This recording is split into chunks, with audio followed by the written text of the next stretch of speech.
দুদকের আবেদনে পুলিশের সাবেক মহাপরিদর্শক বেনজির আহমেদের বিরুদ্ধে ইন্টারপোলের মাধ্যমে গ্রেফতারি পরোয়ানা জারির আদেশ দিয়েছেন আদালত। সোমবার দুর্নীতি দমন কমিশনের আবেদনের পরিপ্রেক্ষিতে ঢাকা মহানগরের জ্যেষ্ঠ বিশেষ জজ মোহাম্মদ জাকির হোসেন এই আদেশ দেন।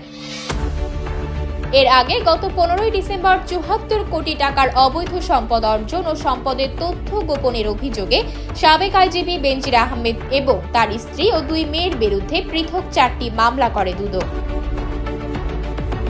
বেনজির আহমেদ ও তার স্ত্রী সন্তানদের বিরুদ্ধে করা মামলায় বলা হয়, বেনজির 9 কোটি 44 লাখ টাকা জ্ঞাত আয় বহির্ভূত সম্পদ অর্জন এবং 2 কোটি 62 লাখ টাকা সম্পদের তথ্য গোপন করেছেন। তার স্ত্রী জিশান মির্জা 31 কোটি 59 লাখ টাকার জ্ঞাত আয় বহির্ভূত সম্পদ অর্জন এবং 16 কোটি 1 লাখ টাকার তথ্য গোপন করেছেন। তাদের বড় মেয়ে ফারহিন রিশতা বিনতে বেনজির 8 কোটি 75 লাখ টাকার এবং মেজ মেয়ে তাহসিন রাইসা বিনতে বেনজির 5 কোটি 59 লাখ টাকার অবৈধ সম্পদ অর্জন করেছেন।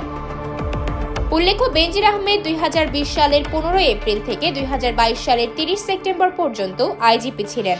এর আগে তিনি ঢাকা মহানগর পুলিশ কমিশনার ও র্যাবের মহাপরিচালক হিসেবেও দায়িত্ব পালন করেন। গত বছরের 4 মে সপরিবারে দেশ ছেড়েছেন বেনজির।